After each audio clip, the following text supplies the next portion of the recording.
Hey guys, I gotta do a video because it just popped up on my page. Uh, this past Henry Howard coming live and direct to you by internet, Facebook, and I'm gonna talk about something I'm really sad but offended at. Every time African Americans go to the movies, the only things that we're shown is movies that kill. Anything that does with murder, killing, murder, killing, murder, killing, murder, killing, murder, killing, murder, killing. You know, the number one show that people today watch, I even watch it, but I don't watch it for the reasons that most people watch it, was The Wire. The Wire was a TV show that came out on HBO, and it wasn't to critical acclaim. Matter of fact, it was a show that when it came out, when I was in college in the 2000s, 2 to 2008, The Wire was actually ridiculed by a lot of people and was not going to be at all used. And so, you know what ended up happening? What ended up happening was that the quote unquote Wire became one of the legal. Go, go, go, go. Leave us alone. The Wire got a mental ill guy who keeps coming over here over and over again. Unfortunately, asking the same question a billion times. The Wire was a movie that unfortunately messed up a lot of souls because of the fact that all it showed was killing, murder, violence, killing, murder, violence, killing, murder, violence, killing, murder, violence. And so, guess what you see right now? We see American Gangster, Denzel Washington. His phenomenal career has been a career that has helped millions of people. And you know, the last part of his life that he's fallen victim to, he's fallen victim to killer movies, movies that do nothing but kill. From Training Day, which was a classic because it was his first and only movie as an actor that did horrific things, to now American Gangster 1, now American Gangster 2. And between that, he had the Equalizer 1, the Equalizer 2, and the Equalizer 3. All right. So I love this great actor, man. He's in his 70s, he's at the end of his life.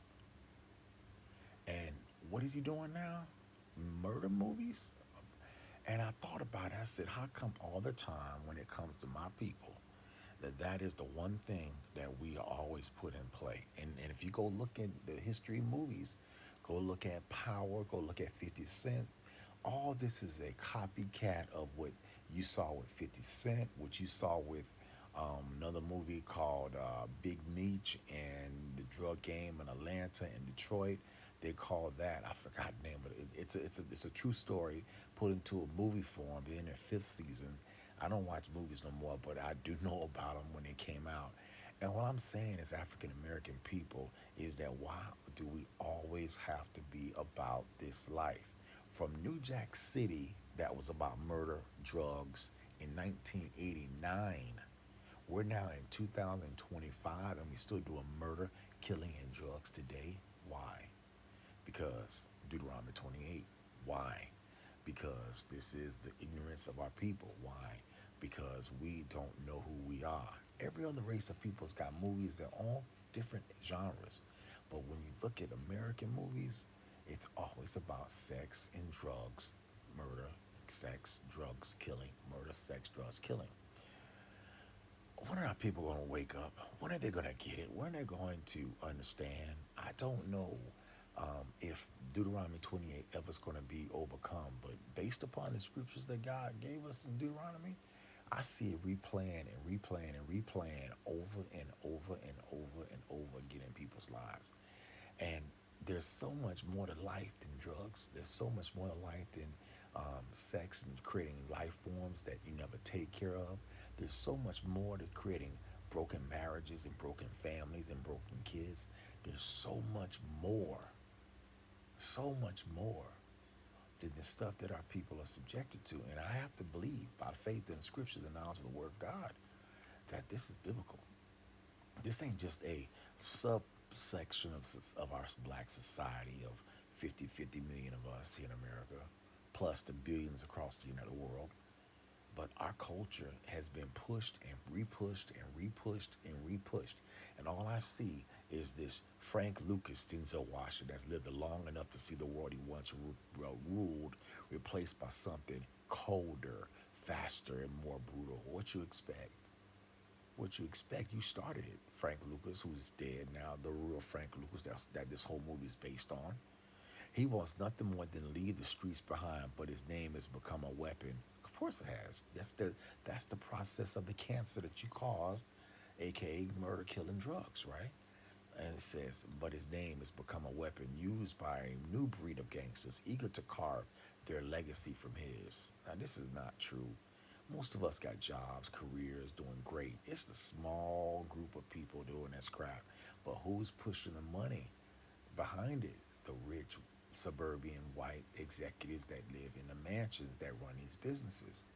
Because who are buying the tickets to watch the movie? The poor, ignorant, and very wealthy, smart, studious blacks, the people that got money. Whether they poor and spending all their little bit of money or they rich and spending a lot of money, they're pushing this, and that's the only reason why capitalism is funding it. Because there's two things in capitalism we learn: supply and demand. Supply and demand. Supply and demand. Meaning that supply only comes when there's a lot of demand. When there's low demand, there's low supply.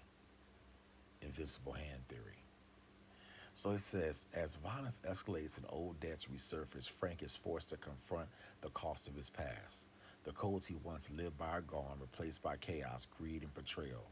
But even as he grapples with age, regret, and the ghost of life built on his blood, Frank knows one truth. If he doesn't act, his story will be rewritten by men who never earned it.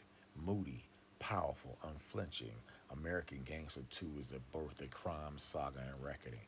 Well, not really. There was a TV show called Power that came out and destroyed the game with 50 Cent did that.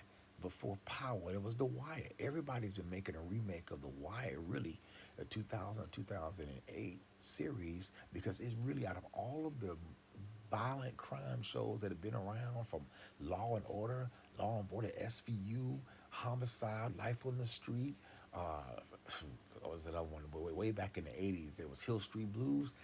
Johnny Depp, was it Johnny Depp, and what name of that was? TV show was a fictional drama with Johnny Depp, and I don't forgot it. I forgot it. It'll come to me in a second. But the bottom line is that this is the game. And just like in The Wire, when Avon said the game is the game always, this is the television game to black people always, until you wake up and you change your ideas and make a decision not to watch this crap.